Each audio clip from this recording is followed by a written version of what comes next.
Bueno, buenas tardes a todos. Agradecer a Tris y a Marino la invitación y a vosotros por estar aquí. Y bueno, me parece que me toca hablaros de la parte oscura del Mar Menor. De hecho, antes de la charla le he cambiado el título para hacerla menos oscura porque tiene un título malísimo. Pero bueno,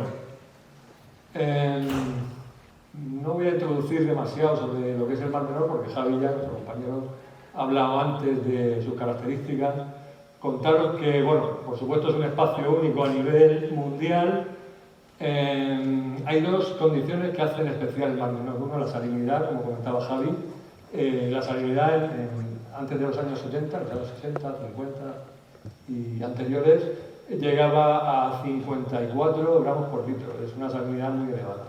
Yo me acuerdo cuando era pequeño, Sicilia 1927, que te metías a bañarte en el Mar Menor y cuando salías te secabas al sol y tenías una capa blanca en los brazos, porque era la sal que se te quedaba ahí, ¿no? Esa salinidad hacía que las especies que vivían en el Mar Menor fueran especies muy características, ¿no? Esas especies con capacidad para aguantar esos niveles de salinidad eran como muy adaptables, muy prácticas, ¿no? Por otra parte, la temperatura, como también comentaba Javi, es la segunda condición especial del Mar Menor y vemos que varía mucho, tiene una fluctuación enorme del verano al invierno. En verano tenemos 31,8, incluso en algunas zonas superficiales hemos llegado a ver 32 grados y en invierno la temperatura es terrible, los inviernos fuertes pueden llegar a eso, 8 grados y pico.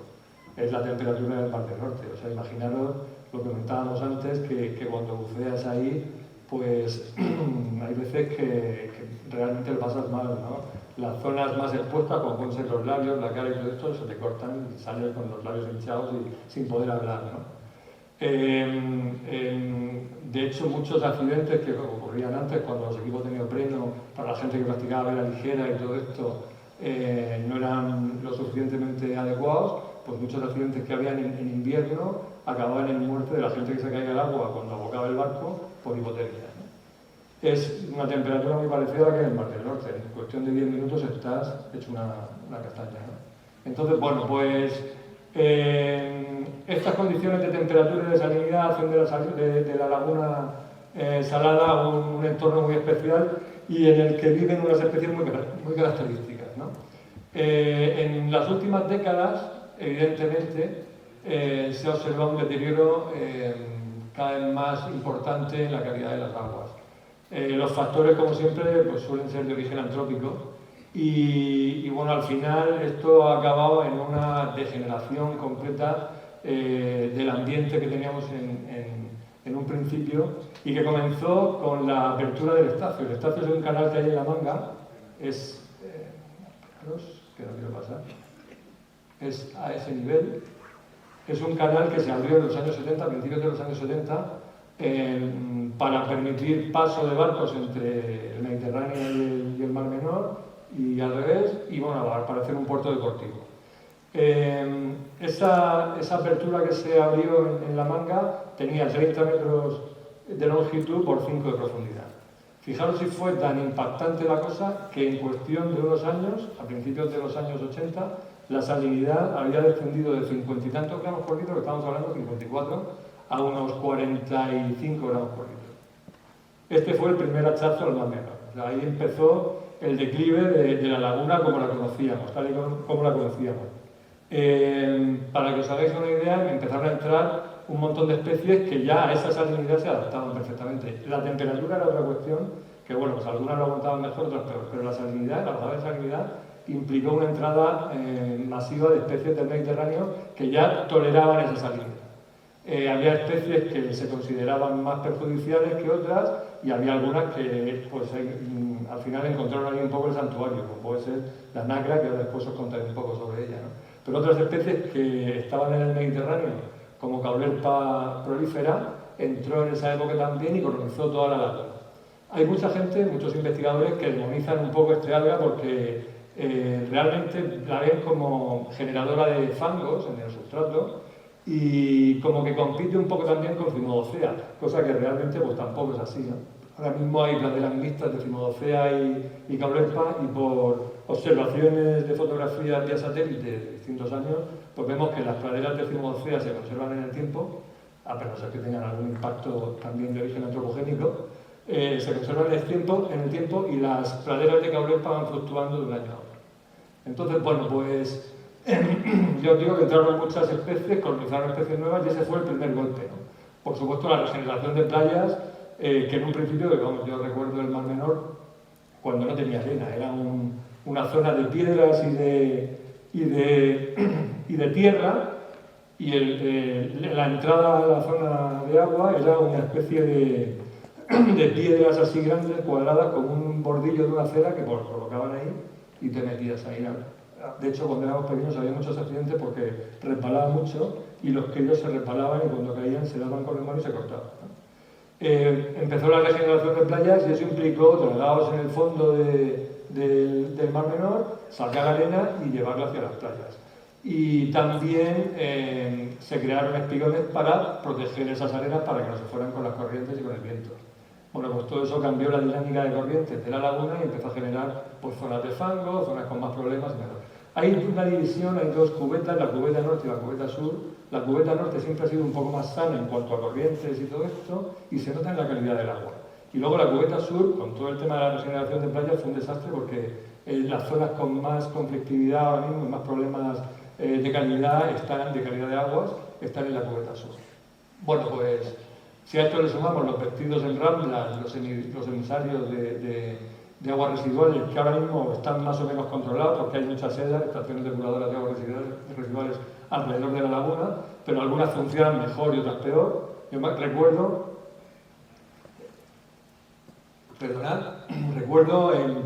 cuando se inauguró una de las depuradoras, que estaba todo el mundo muy contento, y me acuerdo que yo estaba estudiando la carrera y se hacían prácticas en ecología, se tomaban muestras y se veían cómo evolucionaban los nutrientes a lo largo del año. Y de pronto, en uno de los puntos donde estaba esa depuradora, te encontrabas que en los meses de abril, mayo, había unos picos de nitratos y fosfatos de la leche. Esto, ¿por qué tienen estos picos? Y es que resulta que las depuradoras esas en verano se llenaban de porquería y cuando llegaba la época de primavera, para preparar las depuradoras para que tuvieran cabida para toda la mierda que se generaba en verano, soltaban toda la mierda que había en la depuradora. Imaginaros el negocio, ¿no?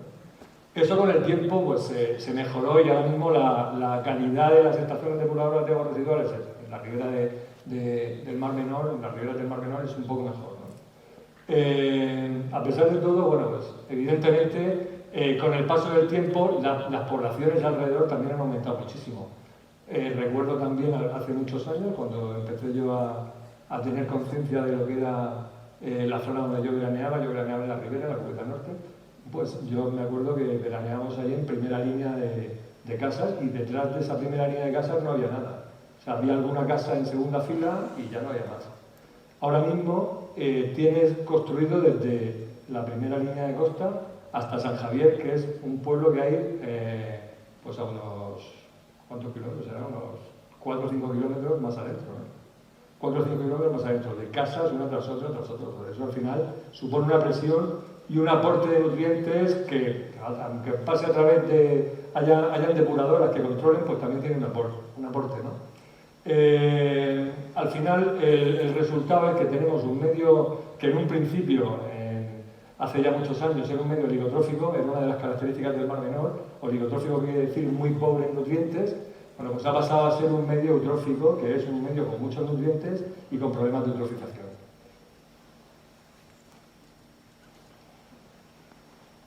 Esos problemas de eutrofización pues, se deben a diferentes causas, ¿no? Entonces, bueno, pues aquí tenéis un estudio científico. Ahora mismo hay mucha controversia con el tema, ¿no? Porque también hay mucha desinformación. A raíz de todos los problemas que hemos tenido en estos últimos años, pues ha habido evidentemente una primera información en la que se hablaba de que el impacto fuerte venía de los problemas con la agricultura fundamentalmente. Esto viene de unos informes científicos que se elaboraron a mediados de la primera década del 2000 y bueno, que en lo que se hablaba de un 80% de aportes que venían de la agricultura y la ganadería y un 20% que venían de urbanismo, de los restos provenientes de las zonas urbanizadas y las estaciones depuradoras de aguas residuales. Posteriormente, conforme se fue agravando el tema y se fue culpando más a las empresas agrícolas, pues hubo cierta información a través de estudios científicos que desmentían un poco esa culpa de la agricultura en el problema, ¿no? Todo esto, si lo analizamos un poco, pues nos damos cuenta de que realmente el informe que nosotros consideramos más válido es el que demuestra que el 80% del problema viene de la agricultura y el 20% del resto de uso urbano y estaciones depuradoras de aguas residuales. ¿Dónde se nota el primer efecto fuerte en el problema de eutrofización? Pues se nota, yo recuerdo cuando empezaron, pues toda la época del boom inmobiliario, se empezaron a gestionar proyectos en Murcia y en otras comunidades autónomas, pero en Murcia fue muy importante, de construcción de campos de golf. Fijaros, Murcia, con la cantidad de agua que tiene, es un sitio muy apropiado para hacer campos de golf. Habían como hablar de agua en Murcia y negar un poco el tema es como que cavarte una tumba, ¿no? Bueno, pues se hacían proyectos, había 60 proyectos de campos de golf. En la zona del campo de Cartagena hay un montón también. De hecho, bueno, hay un proyecto que era Polaris y que fue uno de los, hablando de especies invasoras, fue el que trajo el picudo a España, que trajeron una importación de palmeras, no se pasó el agua entera y entró picudo, que ha supuesto un problemón enorme. Las poblaciones de palmeras se han ido a la mierda en prácticamente toda la zona de Murcia y están causando un problema también enorme en el palmeral de Elche y bueno, supone un gasto terrible de... Perdonad que tengo la garganta fatal. Un gasto terrible económico en fumigaciones y en historias, ¿no? Bueno, pues esos campos de golf provocaron una inversión masiva de gente que tenía en ese momento capacidad, una inversión masiva en terrenos para generar más campos de golf. Cuando llegó la crisis, todos esos terrenos en un momento dado pues, dijeron no podemos construir más porque esto ahora mismo no tiene futuro. ¿Qué es lo que tiene futuro? Pues lo que tiene futuro es la lechuga y el brócoli y las hortalizas que se están vendiendo en Europa estupendamente y vamos a ganar mucho dinero. Se arrendaron todos esos terrenos y al final pues eso supuso un cambio importante. Ya el modelo agrícola en el campo de Cartagena era un modelo bastante insostenible, pero lo que se construyó a partir de ese momento, el desarrollo agrícola en ese momento fue brutal. Recuerdo zonas en la cubeta sur, alrededor de la cubeta sur que habíamos visto antes, da justo a la Sierra Minera, pues las zonas de la Sierra Minera hacia el Mar Menor eran todo abancalamientos de tierra, porque era secano, abancalamientos de tierra para retener el agua de lluvia y que no hubiera problema, no se fuera el agua hacia el mar y que se pudieran cultivar allí cereales de invierno. Había olivos en secano, había también almendros en secano, pues este tipo de plantas que no necesitaban mucha agua, ¿no? Algodón también. Y bueno, pues toda esa parte se roturó entera y ahora mismo son cuestas enormes que van de pendientes enormes que van desde la Sierra Minera hasta el Mar Menor. No solamente eso, sino que los cultivos, en vez de estar paralelos a la playa, para que el agua se vaya quedando cuando llueve en la zona de cultivo, son perpendiculares a la playa para que drenen muy bien y no se pudran las raíces. Con lo cual, todo el agua que cae, todos los riegos, eso tiene un riego por goteo continuo, todos los riegos que tienen y toda el agua que va cayendo en esa zona se va por torrencial, va llegando hasta el Mar Menor. Imaginar lo que supone eso en una zona que está la Sierra Minera al lado. Pues tienes un doble problema. Tienes el problema de que aparte de los nutrientes que están metiendo en las plantas, que son nitratos y fosfatos a cascoporro, pues están metiendo también, cuando hay lluvias importantes, como pueden ser las danas, están metiendo también muchos residuos que han roturado en el suelo que han movido y que están ahí y que cuando llueve se van, como ahora después veréis en una imagen satélite que os voy a poner. Bueno, el primer problema gordo, esto fue, ya os digo, empezó la época de la crisis, empezó a reconvertirse todo el suelo en uso agrícola Y el primer problema gordo que vino fue en 2016, pues los niveles de nutrientes habían alcanzado ya un punto bastante insostenible y nos dimos cuenta que en muy poco tiempo empezó a verse el agua con una carga de fitoplancton brutal y comenzó un proceso de eutrofización que fue terrible. Vamos, era tal el proceso de eutrofización que se conocía como la sopa verde porque el agua parecía una sopa de guisante. O sea, tú metías la mano en el agua y no veías un palmo debajo. Era terrible aquello, ¿no? Ahí tenéis imágenes, esa es de Javi, la que veis ahí arriba, creo que la he puesto antes también. Y esta era la nacra también. Esta es una nacra en 2014 y bueno, imaginaos el agua como estaba aquí a cómo está ahora mismo aquí. Los que trabajamos en el Mar Menor, pues nosotros estamos haciendo seguimiento de especies, estamos trabajando con nacra, con caballitos llevamos desde el 98 trabajando con ellos allí en la laguna. Y bueno, pues los que trabajamos allí nos llevamos un disgusto enorme cuando vimos esta situación. Un disgusto y una tristeza terrible también fue, porque no valoramos, o sea, no pensábamos que pudiera haber un futuro después de eso, porque veías que por debajo de los 3 metros, todo lo que había por debajo de 3 metros se había muerto. Hemos dicho que el Mar Menor tiene unos 7 metros de profundidad máxima, 6 y pico 7, y la zona por debajo de los 3 metros es una zona que ocupa, pues prácticamente, puede ser un 70 o un 80% del Mar Menor. Imaginaros cómo se te queda el cuerpo cuando te pones a bucear allí y bajas y te ves que la población de nacras en ese momento era de 1.800.000 nacras, pues la mayoría estaban en la zona profunda, es donde tenían las nacras más antiguas, porque la primera cita de nacra es al lado del estáfilo del 83, y luego los modelos que hemos hecho de distribución de la especie en la laguna llevan a esa información, ¿no? Que es que las primeras nacras, que son las más antiguas y las más grandes, están en la zona más profunda. También la capacidad de adaptación de las nacras a la laguna, a esas condiciones de temperatura, empieza en las zonas profundas que tienen menos variaciones y luego van subiendo hacia las zonas más someras, ¿no? Bueno, pues por debajo de 3 metros, todo muerto. De 1.800 nacras que había en esa zona, en todo el Mar Menor, después de la sopa verde, geolocalizamos 900.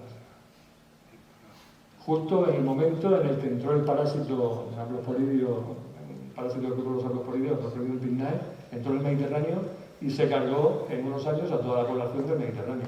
Estamos hablando de que ahora mismo la nacra está catalogada en peligro crítico. El parásito que afecta a la nacra tiene un rango de salinidades en el que funciona bien y que es muy estrecho, por suerte. Entonces, está entre 36,9 y 39,4. Ese es el rango en el que se mueve. El Mediterráneo está a 38 gramos por litro, 39 gramos por litro, y en el Mediterráneo funciona bien, afecta a toda la población del Mediterráneo. El Mar Menor, a 45 gramos por litro, se libra. Entonces, la población del Mar Menor estaba a salvo. Teníamos ahí la esperanza de la repoblación de nacra en todo el mundo estaba en el Mar Menor. Después de la sopa verde, pues se quedó en 900 ejemplares de 1.800.000. Hay otras zonas que por baja salinidad también tienen nacras ahora mismo. Aquí en España tenemos el delta del Ebro, que por la entrada de agua pues tienes algunas zonas ahí que también tienen nacras, ¿no? Hay otras zonas, la laguna de Venecia, algunas lagunas costeras en Francia que también tienen nacras, y quedan algunos puntos en los que hay, pero son puntos que son muy, muy críticos, porque son puntos que tienen mucha influencia antropogénica, pues como veis, el Mar Menor por tema de cultivos, en casi todos los sitios, por tema de cultivos y por tema de contaminación con nutrientes. Con lo cual, ahora mismo el futuro de la nacra está también un poco en peligro crítico, ¿no? Bueno, pues ya os digo, la situación era malísima, no se comprobó, o sea, no hay datos como posteriormente hubo que hablasen de un problema de anoxia durante la sopa verde, porque no se estaban tomando medidas en el Mar Menor de oxígeno disuelto. Nosotros comprobamos la anoxia porque nosotros sí fuimos a medir oxígeno disuelto, lo que pasa es que no lo tenemos publicado, pero se midió en ese momento. No teníamos el equipo para llegar a las zonas profundas, pero a nivel de 2 metros y pico, teníamos unas tasas de oxígeno de alrededor de 3-4 miligramos litro. Eso supone que a 6 metros tienes 0 de oxígeno disuelto. De hecho, luego cuando bajabas abajo te dabas cuenta de que todo lo que estaba ahí estaba muerto. Las imágenes que ha puesto Javi de los mejillones muertos, te lo encontrabas con las nacas, para que os hagáis una idea de cómo estaba la situación.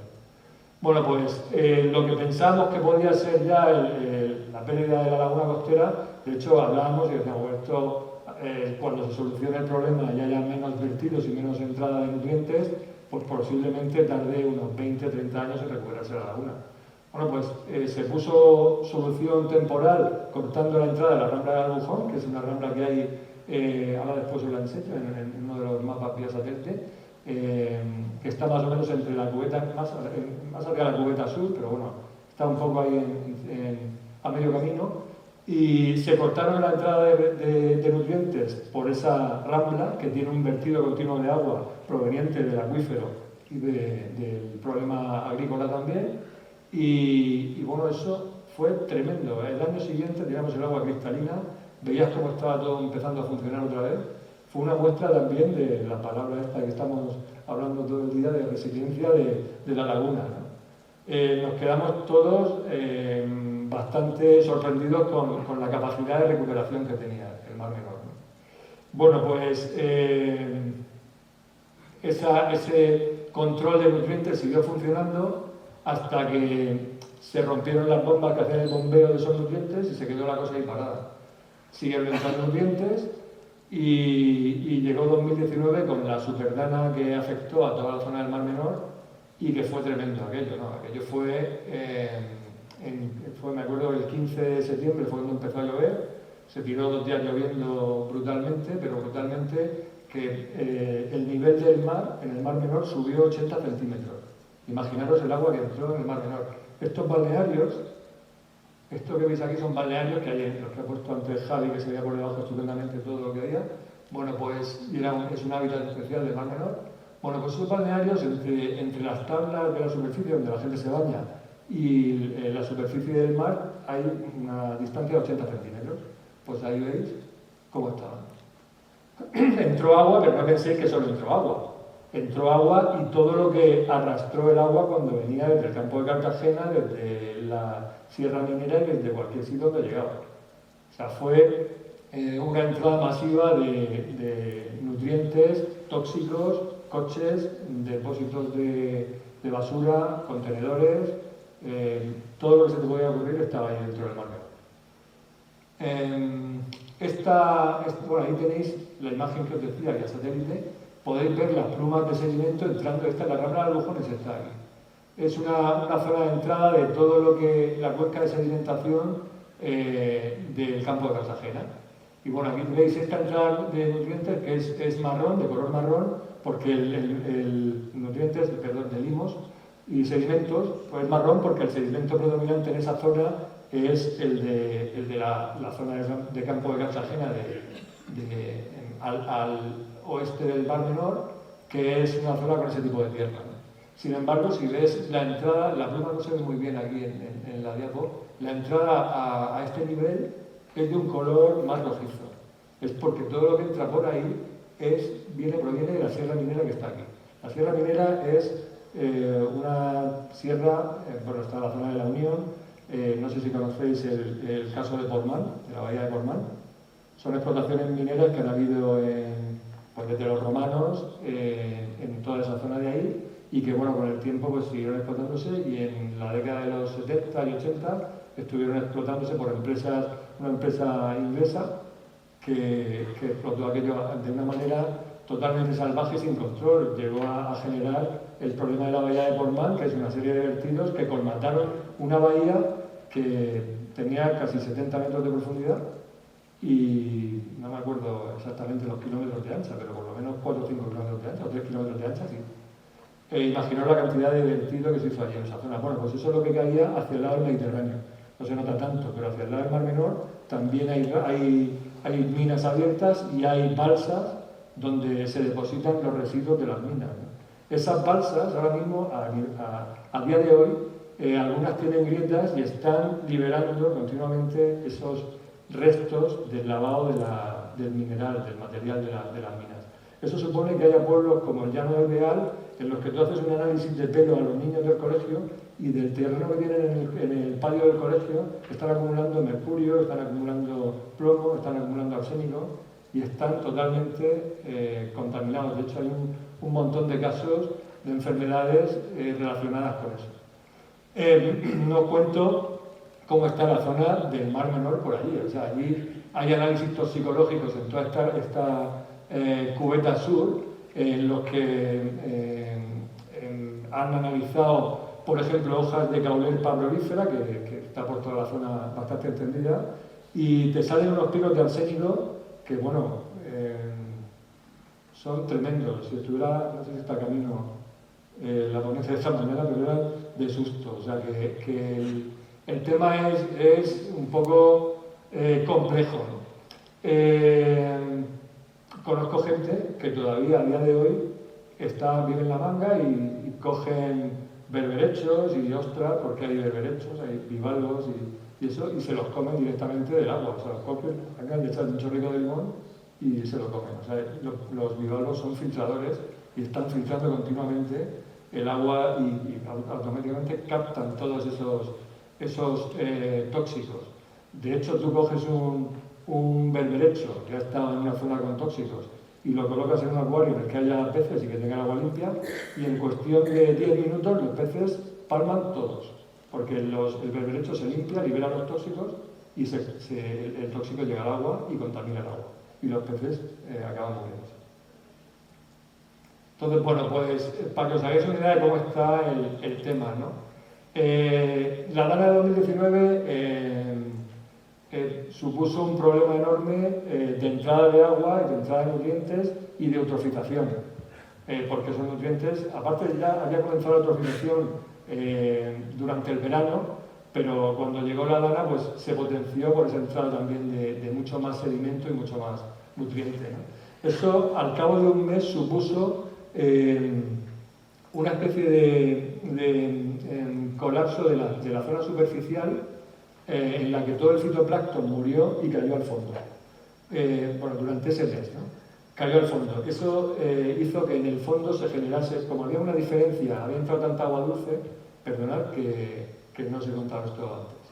Entró tanta agua dulce que se hizo un gradiente, una separación de dos masas de agua, una masa con mayor densidad en el fondo y una masa con agua con una salinidad muy baja en la zona superior.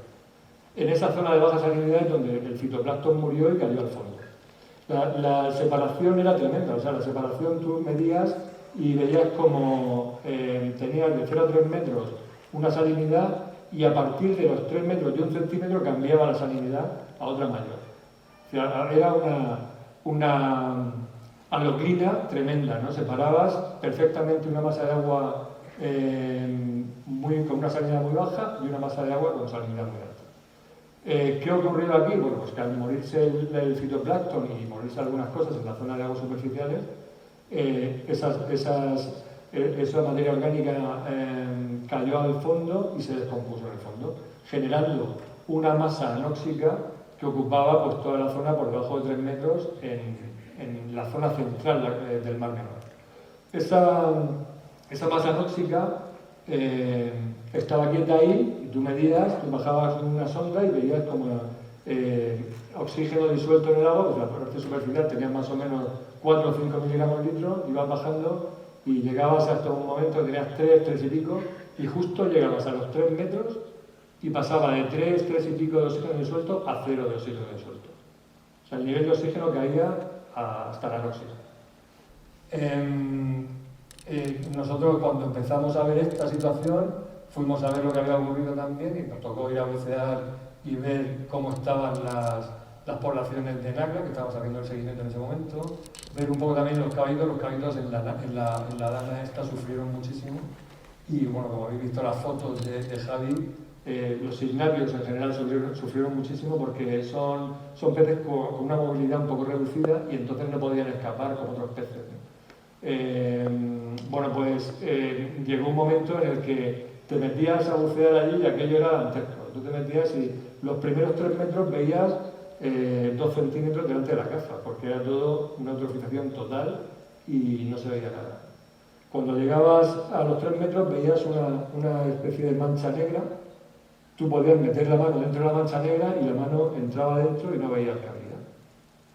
Podías pensar que era el fondo, pero no era el fondo porque estabas a 3 metros y tenías 6 metros de fondo. Seguías bajando y te metías en una especie de habitación negra en la que tú tenías una visibilidad de 1 metro, 1 metro y medio, en algunas zonas 2 metros, y se veía el fondo con todo muerto otra vez, y tenías una suspensión de polvillo negro, eso es lo que le daba el color negro. Esa suspensión de polvillo negro se da en procesos de auxilia. Los procesos de auxilia son procesos que se dan a niveles de reducción tremendos, son niveles en los que el potencial redox, no me voy a meter en temas técnicos, el potencial redox te mide los niveles de oxidación y reducción que hay en un ambiente determinado, ¿no? Eso significa que por encima de 100, 200 milivoltios el ambiente es más saludable, porque tiene más oxígeno y es un ambiente de 300 y pico milivoltios, un ambiente oxidante en el que todo lo que ves está bien. Por debajo de 100 ya el ambiente está chungo. Bueno, pues los procesos de auxilia tienen lugar por debajo de menos 250 milivoltios. Tú metías la sonda y medías potencial redox y estabas midiendo menos 400 y seguía bajando. Esos procesos de auxilia son procesos en los que las bacterias, son bacterias que están en el ciclo del nitrógeno habitualmente, eliminando los nitratos. Esas bacterias lo que hacen es que por debajo de ese potencial redox, entre menos 50 y menos 250 gestionan nitratos y por debajo de menos 250 pasan de los nitratos y se van a los sulfatos, con lo cual generan sulfídrico, generan todo el polvillo negro son restos de sulfuros que había en el agua. El sulfídrico es súper tóxico, con lo cual, aparte de la anoxia, tenías un problema de toxicidad en el agua brutal. Eso fue lo que generó la mortalidad masiva de peces que tuvo lugar un mes después, en octubre, en la zona norte del Mar Menor, a nivel de 2 centímetros de agua. ¿Cómo ocurrió esto? Bueno, pues me estoy extendiendo mucho, se me ha gastado el tiempo. Muy rápido. Había vientos de levante que movían la masa de agua con salinidad baja, se iba hacia la cubeta sur y basculaba sobre la de más salinidad, y la de más salinidad afloró por la zona norte. Entonces, al aflorar por la zona norte, arrinconó todos los peces en esa zona, llevándolos a la destrucción masiva de especies que hubo en esa zona. En fin, bueno, pues terrible. Si volvió otra vez a hacer gala de resiliencia al Mar Menor, y una vez que empezó a moverse con el viento del agua, pues llegamos a 2020 con una cantidad de ovas, que lo que comentaba Javi, son algas, algunas macroalgas como chatomorfa con filamentosa, y bueno, pues esas ovas supusieron también problemas en verano de anoxia y de hipoxia en algunas zonas, pero controladas. Y bueno, pues estos son los 3 episodios gordos que han habido en el Mar Menor de problemática de eutrofización. ¿Qué es lo que pensamos nosotros hacer? Bueno, sobre todo era un proyecto que teníamos pendiente desde 2016 de la Sopa Verde, pues desde el acuario de la Universidad de Murcia, que es un centro de investigación que depende del Vicerrectorado de Investigación, que aparte tiene, como parte de divulgación, aparte de la parte de investigación, tiene una parte de divulgación que es el acuario en sí. Bueno, pues pensamos la creación de un banco de especies porque veíamos necesario sacar todas esas especies características y emblemáticas de la laguna y hacer un reservorio genético para futuros proyectos de recuperación si se daban las condiciones apropiadas en el medio. Entonces, bueno, pues estas son las especies con las que empezamos a trabajar. Nosotros en una primera fase elaboramos protocolos de mantenimiento y de reproducción de todas esas especies y bueno, como prácticamente con todas lo tenemos conseguido, abordamos las especies que estaban en una situación más crítica, que en este caso eran los ignátidos y dentro de los ignátidos el caballito de mar, como os comentaba antes, y la Nacra Pinna nobilis, que la situación sigue siendo crítica a día de hoy.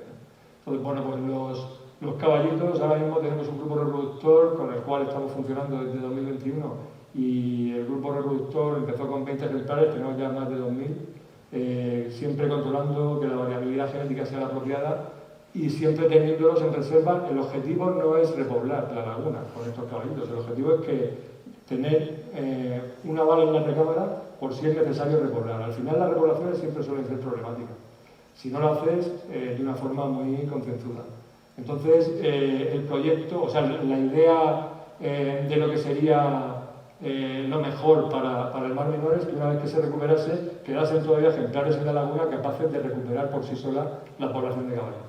Si se ve que esto no es así, bueno, tienes que hacer un análisis, un estudio de la tendencia de la población y ver cómo funciona en el tiempo. Si ves que la población no tiene manera de recuperarse, pues ya puedes abordar un proyecto de recuperación con esos ejemplares que tenemos, ese stock de ejemplares que tenemos en cautividad. Si ves que se va a recuperar bien y no tiene problemas, pues lo dejas estar y ya está, ¿vale? Bueno, aquí tenéis algunas imágenes de los caballitos. Esto es un vídeo, pero no sé si se puede dar, ¿no? Ah, bueno, sí, estos son... Eso es lo vídeo. Vale. Bueno, pues... Ya os digo, estos son juveniles. Los caballitos así no ha sido fácil reproducirlos porque la primera reproducción de caballitos que hicimos fue en 2006 y la calidad de los reproductores que había en la laguna era tal que con una comida que no tenía un perfil nutricional muy elaborado conseguíamos sacar un 80 y tantos % de supervivencia. Ahora mismo la población debe estar un poco afectada porque con el mismo alimento, con ese perfil nutricional, teníamos una supervivencia del 5%, una cosa así. Hemos estudiado el perfil nutricional necesario, hemos cambiado el alimento y estamos ya en un 60% de supervivencia. Pero bueno, eso es un poco, te da una idea de cómo está la cosa, ¿no? También. La otra especie con la que estamos trabajando es Nacra, es la Nacra pinnanobilis. Sabéis la situación en la que está, os la he comentado antes, y bueno, estamos abordando protocolos de mantenimiento y de reproducción y no hemos todavía conseguido reproducirla en cautividad, pero bueno, somos un montón de equipos en todo el Mediterráneo que estamos intentando reproducirla y todavía no se tienen los protocolos de mantenimiento estamos hablando, no se tienen centrados y controlados. Es una cosa de tiempo, vamos evolucionando cada día más y bueno, los de reproducción pues también hemos avanzado mucho, cada año avanzamos en cada evento reproductor que tenemos en el laboratorio, vamos avanzando un poco más y bueno, aquí podéis ver, sois de los pocos en el mundo que han visto esto. Esto es una larva, monada temprana de nácar. Es el estadio más avanzado que se ha logrado en reproducción de nácar. Y bueno, eso es una nácar reproduciéndose soltando gametos femeninos, son huevos. Y no me voy a colgar más porque me van a matar. Pues muchas gracias, siento haberos dado la tarde por el tema del pero bueno.